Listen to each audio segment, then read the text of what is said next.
उसने आना था, मुझसे बोला था कि आएगा। मुझे भी जितने भी एस्ट्रोलॉजी का ना, मैंने 1 साल कोर्स किया था, मुझे शौक पड़ा था, पर 1 साल के बाद मुझे समझ में आ गया था कि मेरे बस का नहीं है। मेरे साथ वालों ने बिजनेस बिजनेस खोल लिया, पर मुझे था कि सब फेक मार रहे हैं, ऐसे ऊपरी ज्ञान करके पैसे बना। तो मैंने गिनती की है कि जैसे जो भी, जैसे रामचंद्र जी हैं या जितने भी स्पिरिचुअल हैं, इनके जैसे जो 7th हाउस होते हैं, जो संसार के घर होते हैं, 4th या 7th, ये बड़े डिस्टर्ब होते हैं। ये मतलब ये मैंने देखा। और फिर एक और हैं ओम स्वामी जी, उन्होंने भी एस्ट्रोलॉजी करके ना छोड़ दिया और बाद में फिर वो साधना में आ गए। तो उन्होंने एक बात कही थी कि साधक की आप कुंडली, मतलब साधक की कुंडली देखने का कोई फायदा नहीं, क्योंकि जो साधक जिसने खुद को साध लिया, फिर उसके लिए वो जो फिक्स लिखा हुआ है वो कोई मायने नहीं रखता। ये सच है गुरु जी? नहीं, ऐसा नहीं है। कुंडली पूरा का पूरा सत्य बताती है। जैसे एक रिपोर्ट आती ना, एक डॉक्टर अलग डायग्नोस करेगा, दूसरा अलग डायग्नोस करेगा, वो अलग दवाई देगा, अलग दवाई देगा। उसी प्रकार से होता है ज्योतिषी का भी। फ्री विल कहाँ से है? अगर जैसे मैं कहूँ मेरा सब कुछ लिखा ही हुआ है, तो ठीक है, फिर मैं मजे से बैठती हूँ, तो फ्री विल। नहीं नहीं, मैंने वही बताया ना अभी कि जो घटेगा वो भी लिखा हुआ है, वो हो चुका है। जो घटेगा, अच्छा, जो चीज घटेगी, जो नहीं घटी है, उसको आप कैसे देख लोगे? जो चीज होनी है वो नहीं हुई है, तो आप कैसे देख लोगे? इसका मतलब आप देख पा रहे हो तो कहीं ना कहीं वो हुई है ना, हो चुकी है। और जब आपका जन्म हुआ है तो वो छाप, उस पर छाप लगी है, कुंडली पे मोहर लग गई, तो वो कहीं ना कहीं तो हो चुकी है ना। वो देखने की दृष्टि है तो कि हमारे फिर मल्टीपल फ्यूचर होते हैं, हमारी चॉइसेस पे डिपेंड, जैसे मैं बता रहा हूँ। अब ये सिर्फ डायग्नोस वाली बात है, सिर्फ डायग्नोस वाली बात है। उसी कुंडली को कोई अगर सही व्यक्ति, अगर कोई जो आध्यात्म में गया हुआ व्यक्ति होगा, वो अगर देखेगा तो बता देगा कि इसमें एक्चुअली क्या है।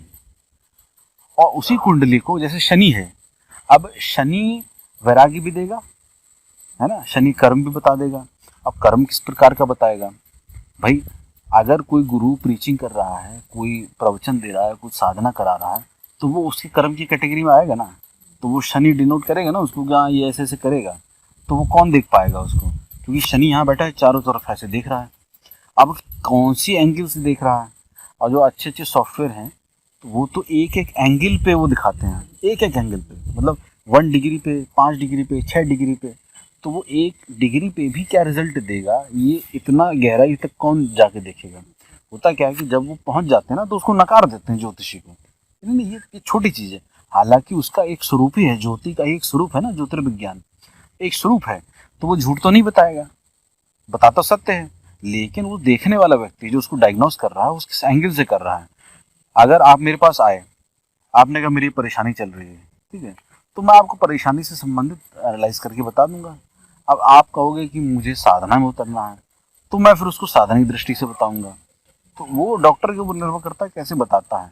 अब अगर मैं आचार्य रजनीश का उदाहरण हम हमेशा ले सकते हैं।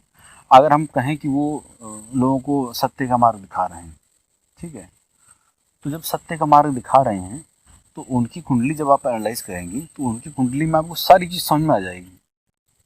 लेकिन आप किसी अननोन व्यक्ति को दे दो कि ये कुंडली है, जरा देखना इनकी शादी कब होगी, नहीं, वो कैसे बताएगा? वो कैसे बताएगा? अरे इसके मल्टीपल रिलेशन होंगे, ये गड़बड़ आदमी है। ठीक है, वो गड़बड़ आदमी था ही भाई। नशा, कोई प्रॉब्लम नहीं थी, नशा एक्सेप्टेबल है। अगर कोई कहेगा कि, अगर कोई कहेगा कि फीमेल से संबंधित, हाँ, वो उसको अलग दृष्टि से देखते थे, है ना, वो उसको प्रेम बोलते थे, संसर्ग को। तो उनका, उस ज्योतिषी का बताने का, उस व्यक्ति का तरीका बदल जाएगा। लेकिन जैसे ही आप कहेंगे कि हाँ कह तो रहे हैं, लेकिन ये आचार्य रजनीश की कुंडली है, फिर वो वही चीज वो फिर दूसरे तरीके से बताएगा। हाँ, फिर वो दूसरी तरीके से बताएगा। कुंडली बताती, बिल्कुल सही बताती है, और बस देखने वाला व्यक्ति होना चाहिए कि कैसे देख रहा है। तो मुझे जो हमारी चॉइसेस हैं वो भी फिक्स होती है, हम ये चूज करेंगे। गुरुजी 14-15 में मतलब योग बनते हैं ना। जैसे जो चीज आपको 10 साल पहले नहीं अच्छी लगती थी, वो आपको अच्छी लग रही होगी। हाँ, क्यों? क्योंकि जब दशाएं आती हैं तो वो चीजें एक्टिव होती हैं, पुरानी चीजें शांत हो जाती हैं। 14 मतलब 12 तक तो 11 तक तो मैं ठीक था, 12 से सब उलझने शुरू हो गए। 13-14 तो ऐसे ही मेरा जीवन में इतना पीक पॉइंट था कि मैं पूरा मतलब सोते रहता था रात दिन भर भी। तो वो सब जो मुझे दिखता था, क्या वो सही में वो सही है या गलत है? ये क्या बहुत दिखता कुछ था दिखा मतलब।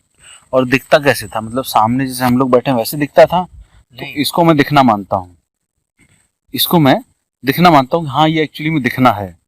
और दिखना दूसरा होता है कि आंख बंद करके कल्पना में दिख रहा है। और तीसरा भी दिखना होता है कि जैसे लोगों को सपने में दिखता है। एक चौथा एक हाई लेवल का दिखना होता है जो ध्यान में दिख रहा होता है। वो ये जितने भी दिख रहे होते हैं सब असत्य होते हैं। ये जितने मैंने दिखाए गिनाए ना, ये सब बैठे सब असत्य हैं। अगर ये सत्य होंगे तो हमेशा रहेंगे, नहीं मैं ये सत्य होंगे हमेशा रहेंगे। क्या ये रहेंगे? 50 साल बाद ये दिखेंगे तुमको? यहाँ पे धुआं भी नहीं दिखाई देगा, धूल भी नहीं दिखाई देगी, इसका मतलब असत्य है ये। तो तुमने पूछा सत्य है कि असत्य है? वो असत्य है। सत्य फिर क्या है? प्रश्न उठता है, अगर ये सब असत्य है तो फिर सत्य क्या है? मैं तो पूरा ब्रह्मांड में विचरण कर रहा था, ऐसा ऐसा पूरा पूरा तो माहौल पूरा। विचरण करो, तुम ब्रह्मांड में विचरण कर सकते हो। तुमको किसने बताया ब्रह्मांड है? जो दिख सुना ना तुमने? भाई पहले तुमको बताया गया ना कि ब्रह्मांड है, तभी तो तुम्हें ब्रह्मांड मुंह से आया। तुमको ये आना चाहिए था कुछ ऐसी चीज थी, गुरुजी पता नहीं क्या था, मैं ऐसे विचरण कर रहा। तुम्हारे मुंह से ब्रह्मांड ही क्यों आया? पीरियड भी बहुत था, 2 साल करीबन करीबन। अरे जन्मों निकल जाते हैं लोगों को, मैंने भी बताया नहीं, एक परी साधना में लोग पूरा जीवन निकाल देते हैं, उनके लिए वही सत्य हो जाता है। बात समझो मेरी, मैं क्या बता रहा हूं। अगर वही सत्य था तो वो 2 साल तक क्यों था और उससे पहले क्यों नहीं था? अगर वही सत्य था और अभी भी घूम रहा है क्या ब्रह्मांड? नहीं, तो वो कहां गया? वही तो। सत्य नहीं था ना, इसका मतलब सत्य तो सनातन है, हमेशा से था और हमेशा रहेगा। इसका मतलब तुम्हारा वो जो सत्य था जिसको तुम मान रहे थे, वो तुम्हारा उस समय के लिए तुम्हारी कल्पना थी। उस समय का तुम्हारा एक अलग चेतना का स्तर था, एक अलग ध्यान की अवस्था थी, एक अलग कल्पना थी जिसमें तुम विचरण कर रहे थे। और तुम सोच रहे थे बहुत बढ़िया चीज है। एक कुएं का मेढक भी तो अपने विश्व को वही मानता है, ब्रह्मांड उसके लिए वही तो होता है। वो कहेगा आज मैं उस कोने पे छलांग मार के आया हूँ, पता है तुम गए वहां पे? नहीं नहीं, वहां पे क्या है? अरे वहां बहुत बढ़िया बढ़िया आम लगे हुए हैं, उस कोने पे जाके देखो। चलो आज चलते हैं, आज वहां पिकनिक मनाएंगे। तो मेढक यहाँ से कूद कूद के वहां उस कोने में दूसरी जगह जाएगा। उसको क्या पता ऊपर कितना और ब्रह्मांड है? और तुमको क्या पता जितना ब्रह्मांड तुमको पता है वही एक ब्रह्मांड है। तुम्हारा जो ये रोआ है ना, एक रोआ देख रहे हो ना, एक रोए में अनंत ब्रह्मांड है, अनंत। तुम तो एक ही ब्रह्मांड देख रहे हो, एक रोए में अनंत ब्रह्मांड है। और तुम्हारे उसमें कितने रोए होंगे, कितने ब्रह्मांड होंगे? हमारी चेतना का स्तर छोटा सा, बिल्कुल छोटा सा, सोच ही नहीं सकते उसके अलावा। कितना सोच लोगे तुम? ब्रह्मांड ही तो सोच सकते हो, तुम्हारे लिए ब्रह्मांड इतना बड़ा है, अनंत है, उसके अलावा तुम सोच सकते हो? पीरियड ऐसा था कि वो जागते भी रहो तो भी वो दिखता था, वो ऐसा मतलब। होता है, कल्पना की इतनी भयानक पावर है कि आप सोते जागते उसमें रह सकते हैं।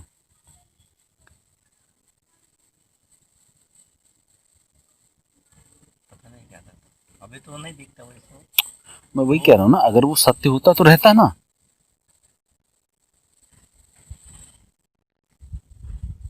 तो जो नहीं था उसको भूल जाओ, खत्म हो गई बात।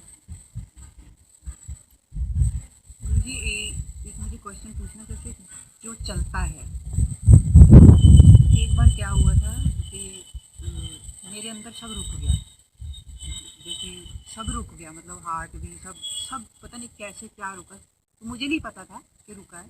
तो रुकने के बाद जब चला, जैसे हम गाड़ी में बैठते हैं ट्रेन में, तो जब ट्रेन चल रही होती है हमें नहीं पता चल रही होती, लेकिन जब वो रुक के फिर चलती तो हमें झटका लगता। तो जब दोबारा मैं चली तो मुझे एहसास हुआ कि मैं कुछ क्षण पहले रुकी थी, उसको मैं डिस्क्राइब नहीं कर सकती। तो वो जो रुकना होता है, वो जो रुकी मैं, तो वो ही रुकना होता है, जैसे वो ही स्टेट, उसी को ही ठहरना बोलते हैं, उसी में ही दृष्टा जागृत होता है।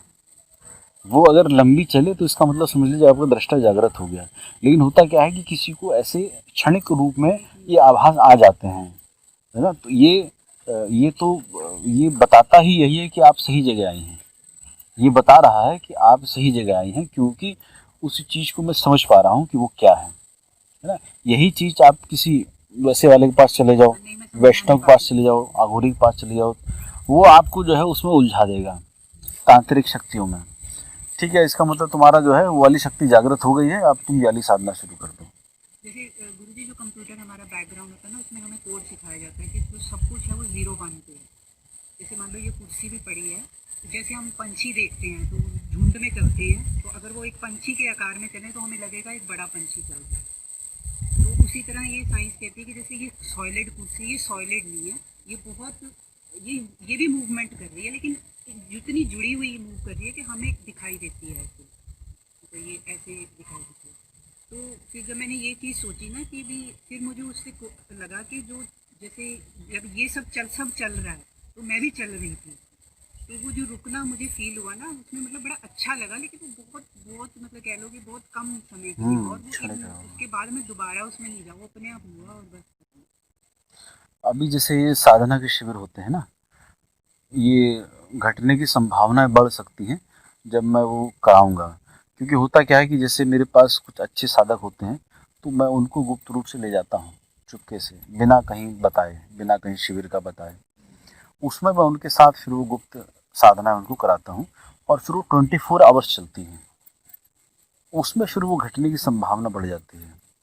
अब होता क्या है कि जैसे साधक हैं जो बहुत गहरे से जुड़ गए हैं, उनको फिर आने की आवश्यकता नहीं है। अब जैसे ये हैं, ये भी नहीं भी आएंगे तो भी ये जुड़े रहेंगे, और इनको मैं कराता रहूँगा साधना लगातार, इनकी होती रहेगी साधना। गुरु जी, जो जुड़ना होता है गुरु के साथ, तो वो क्या होता है कि हमेशा आपके बैक ऑफ द माइंड में उसकी उसकी एक छवि बनी रहती है, उसको जुड़ना बोलते हैं? नहीं,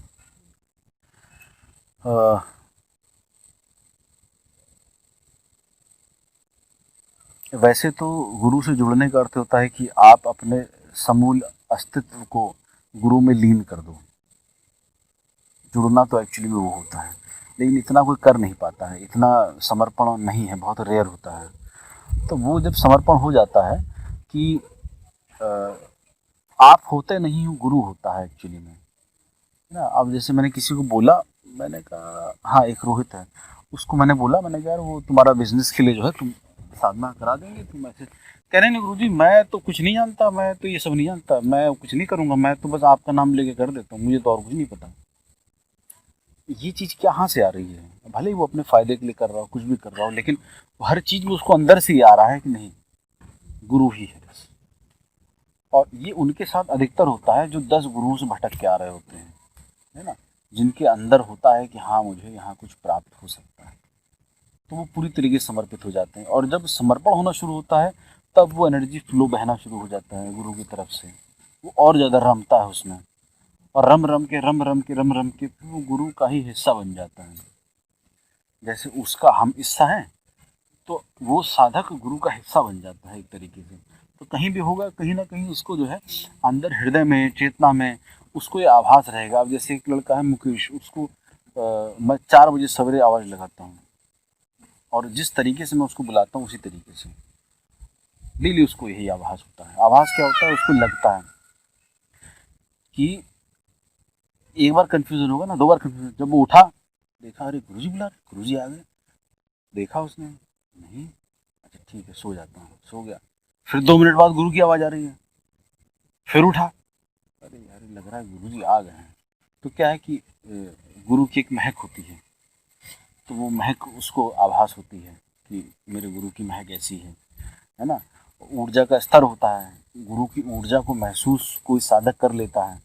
तो जैसे कुछ साधक हैं जो महसूस कर लेते हैं, वो इसलिए महसूस कर लेते हैं कि गुरु से तादाद में हो गया उसका, कि अब वो और गुरु में कोई भेद रहा नहीं, है ना। मतलब ये गाड़ी भी चलाता है तो गाड़ी चलाते चलाते आंसू आ जाते हैं इसको, भयानक रोता है। क्यों आ रहे हैं? अचानक से क्या आ गया? कोई भूत प्रेत पकड़ लिया क्या? नहीं, अचानक से क्या हुआ, अंदर इसके चलता रहता है। गुरु से इतना जुड़ गया कि अंदर उसके साथ गुरु ही बैठा हुआ भीतर। अब ऐसा तो नहीं ना मैं जाके बैठ गया वहाँ आसन लगा के, ऐसा तो नहीं है, लेकिन कुछ तो ऐसा विशेष हुआ है कि वो ऐसा जुड़ गया कि गाड़ी चलाते चलाते उसको आंसू आ गए, रोने लगा गुरु की याद में। तो मैंने कहा क्या हुआ? दिन कुछ नहीं, बस आपको याद करके बस आंसू आ गए। तो ऐसा भी नहीं है कि वो ड्रामा भी कर रहा हूँ, नहीं गुरुजी मैं आ रहा हूँ मिलने के लिए, ये कर नहीं, जैसा सहज है मैं आया, उसके बाद फिर अपने कार्य पे।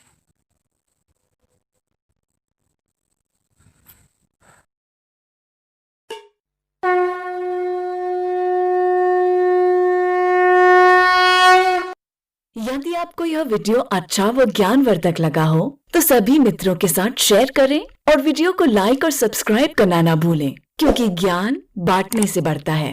काल भैरव ध्यान संस्थान के अंतर्गत भगवान भैरव के मंदिर व आश्रम निर्माण में आपका सहयोग आवश्यक है।